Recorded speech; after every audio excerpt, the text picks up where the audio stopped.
reading is from Galatians chapter 3, verses 23 and 29.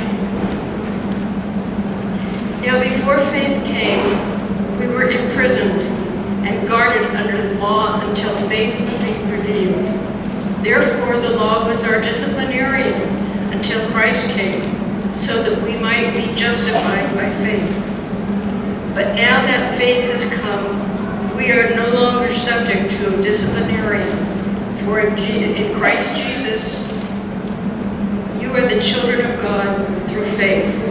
As many of you as were baptized into Christ have clothed yourselves with Christ. There is no longer Jew or Greek. There is no longer slave or free. There is no longer male and female. For all of you are one in Christ Jesus. And if you belong to Christ, then you are Abraham's offspring, heirs according to the promise. The word of the Lord. Thanks. A couple of decades ago, I remember seeing this thing in Time magazine. And this was a long time back, but it stuck out of my mind so much, seeing this in the magazine, that I always remembered it. And it was about clothing. What happened is Time magazine was doing some stuff on fashion. And they wanted to show how fashion can change people's lives, how important it is. Of course, they were published in New York, the center of the fashion world. So they did an experiment. Very interesting. They went out onto the streets and they gathered up, I'd say about 10 or 15 homeless people. I mean, literally people who lived on the street. They were men, they were women. And these were people who were dressed as very impoverished people, as homeless people would be. And they brought them in and they gave them a complete makeover. They bought them, they went to the fashion houses and they bought them beautiful clothes. And they made them up. I mean, they made them up beautifully. And then they took the photographs before and after. And it was astonishing. Astonishing. I mean, the men looked like they were Wall Street executives. I mean, they looked incredible. The women, the younger ones, looked like models. The older ones looked like some of those wealthy New York matrons you would find at the opera or at Broadway at the shows sponsored. It was just a remarkable transformation. Of course, Time was aware that they were walking on dangerous ground with this, so they made sure that people who read the article knew that they not only were they being given their clothing, but they were being given an opportunity to find a job. They were going to help them find employment, and they were going to help them get off the street. They were going to help them find shelter. They wanted to be sensitive to the fact that they weren't just remaking them physically and then just kind of sending them off.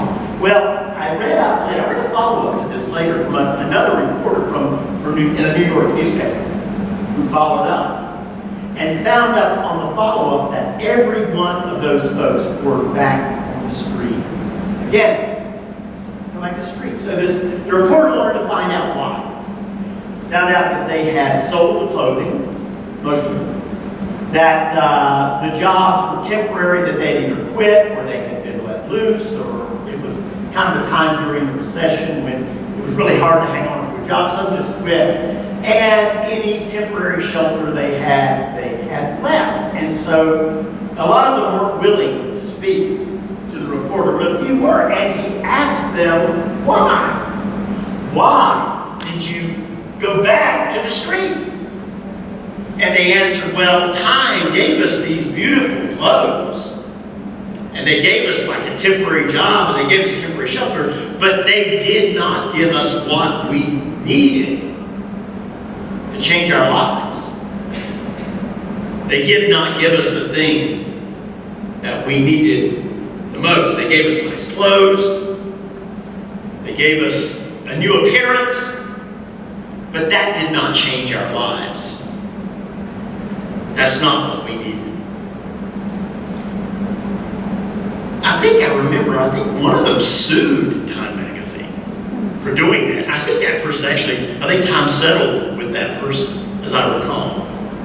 Okay, although that's obvious, it's obvious that something as simple as a change of clothes is not going to transform the lives of those who are in extreme need. But clothing can make a difference. In fact, it can make a significant difference in the life of an individual. I'll give you a couple examples.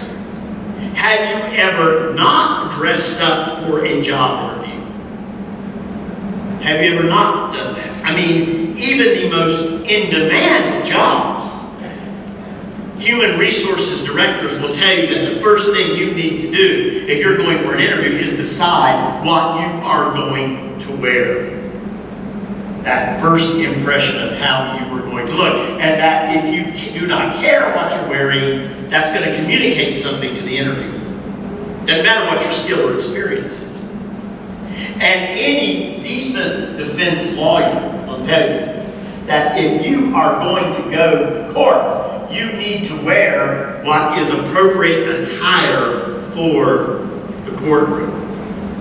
You need to do that because it is absolutely true that there are judges who have held defendants or those standing before the court in contempt because of the clothes they were wearing. In fact, they've done that to lawyers before, as was so hilariously illustrated in the movie My Cousin Vinny. Judges don't fool around when it comes to what you wear in the court. They expect you to wear appropriate attire. So it does matter. Why is it the case that clothes do matter? Well, it reflects something of our human nature, doesn't it? That we judge people, we assume that one's outward appearance reflects something about our inward nature. That may not be fair. A lot of times it's not. But it's true. It's true. Clothes make a difference. And they did, going all the way back in human history, centuries and centuries, and also in the time of the Apostle Paul. In fact, in the time of the Apostle Paul, clothes were not just a way of keeping a modest appearance or dealing with changes in the weather. No, clothing was more important then in that culture than it is for us today. Both in the Roman and in the Jewish cultures, clothing was a way to identify one's status or lack thereof.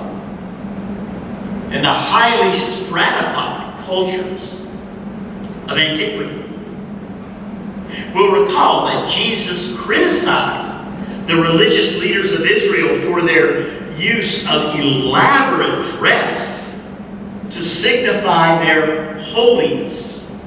Even, according to Jesus, as they ignored themselves the countless regulations, the countless legalisms that they imposed upon the Jewish citizenry. Jesus called them whitewashed tombs. Whitewashed tombs. That is a criticism that in some ways still holds up pretty well today, I think. And I apply that to myself.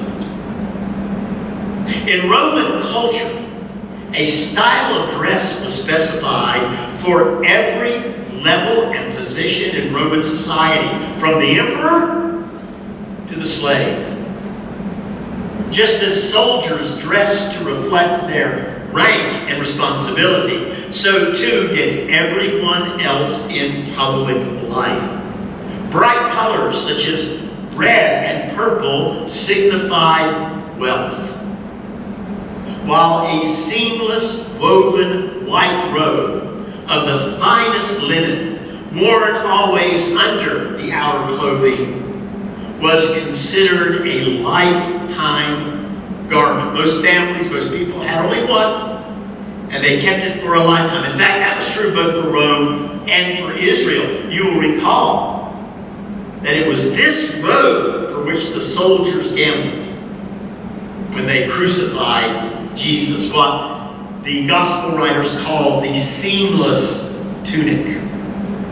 really the only valuable thing that Jesus owned, more than likely. The most, at least of any monetary value, the most valuable thing he owned. Clothing in the world of Paul identified the status of the individual, which was based not upon one's inner nature, but upon one's physical identity and where it placed one in Paul's culture. Men had their place, women had their place, the free had their place, slaves had their place at the feet of the free. Jews had their place, Gentiles had their place. Romans had their place, Israelites or those of other nations had their place, the rich had their place, the poor had their place, the powerful had their place over against the powerless.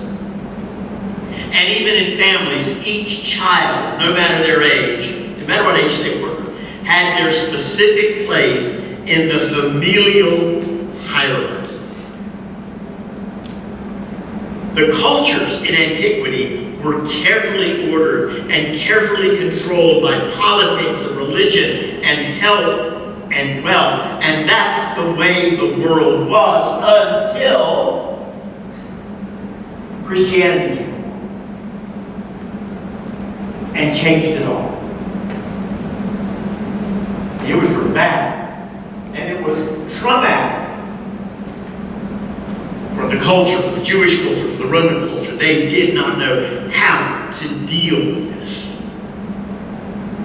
Deal with what? Deal with this, what Paul says. Now, before faith came, we were imprisoned and guarded under the law until faith would be revealed. Therefore, the law was our disciplinarian until Christ came, so that we might be justified by faith. But now that faith has come, we are no longer subject to a disciplinarian, for in Christ Jesus you are all children of God through faith.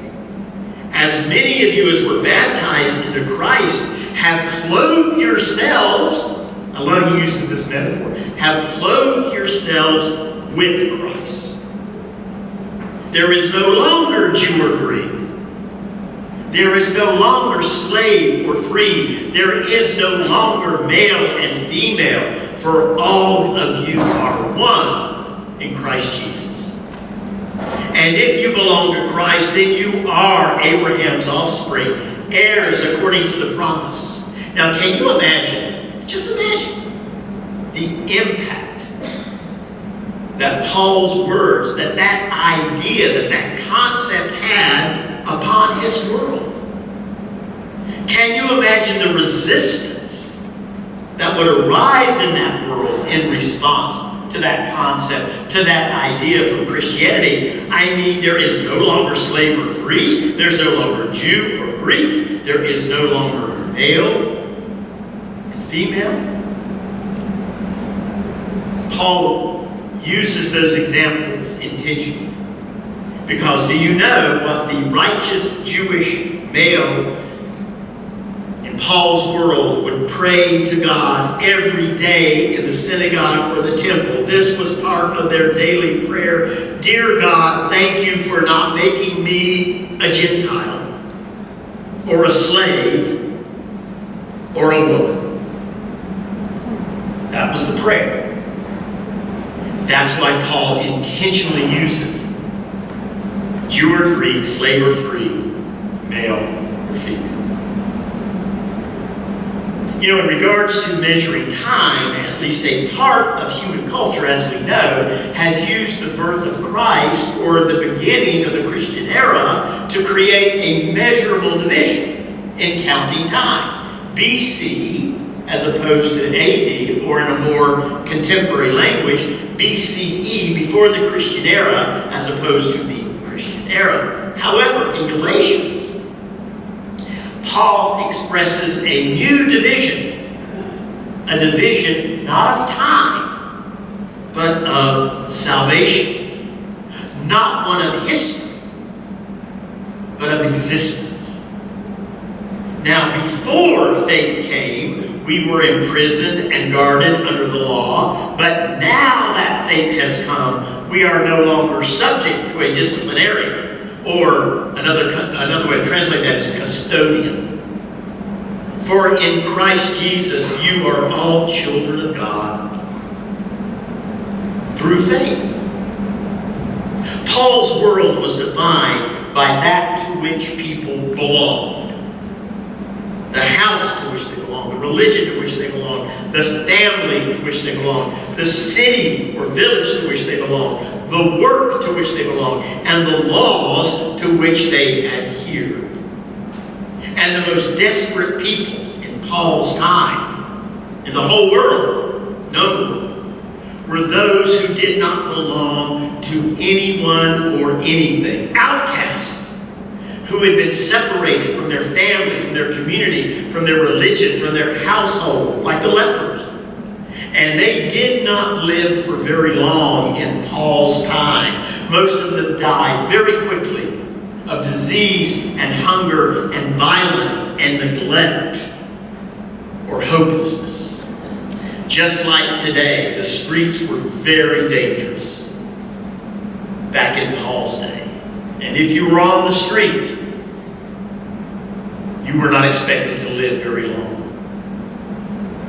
Paul declares to the church at Galatia, to those Christians, that this divided world between winners and losers has now been supplanted by a new existence, bestowing upon believers a new identity, clothing them, as it were, with a spiritual identity.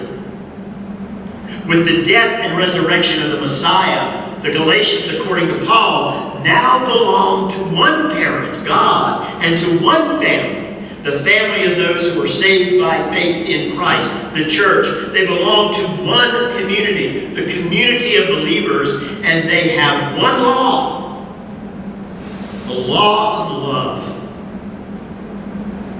as taught by Jesus. That's what Paul was talking about. If I speak in the tongues of men and of angels, but do not have love, that is the law of love. I am a noisy gong or a clanging cymbal. When Paul declares that there is no longer Jew or Greek, slave or free, male or female, he's not talking about an end to physical differences. Paul knows there are differences between us. He's not talking about physical differences. He's talking about unity.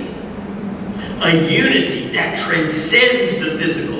A unity that bonds believers to the call of Christ and empowers us to live out that call in the world. Paul declares that in Christ there are no outcasts anymore in this new existence.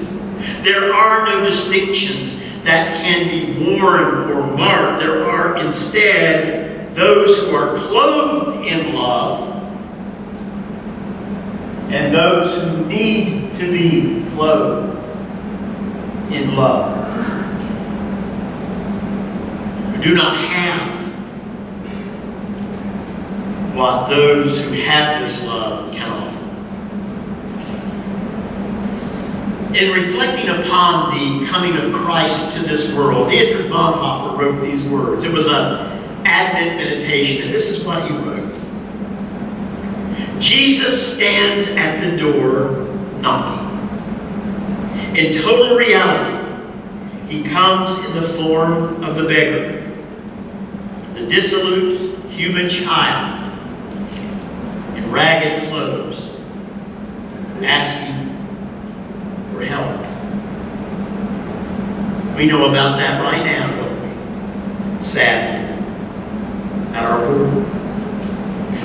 Bonhoeffer goes on, he confronts you in every person that you meet. As long as there are people, Christ will walk the earth as your neighbor, as the one through whom God calls you, speaks to you, makes demands upon you. That is the great seriousness and the great blessedness of his advent. Christ is standing at the door. He lives in the form, there's that word again, form, of a human being among us. You'll recall that Time magazine tried to change the lives of those in need with fashion. But that was not what they neither needed nor what they wanted. Fashion's lovely, it's great, but the world doesn't need fashion. It needs love. It needs clothes for the soul. And it was for that reason that Christ came and taught and died and rose again. They stripped him naked upon the cross. They gambled for the one item of fashion that he had. Because that's not why he came. And he did that we may all belong to love, that we may all be clothed in the love of Jesus Christ.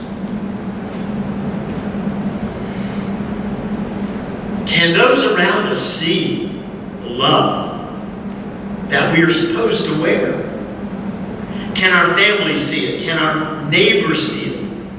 Can they see the love that we are supposed to wear in our schools and in our work and in our friendships, in the places we go, in the things that we do?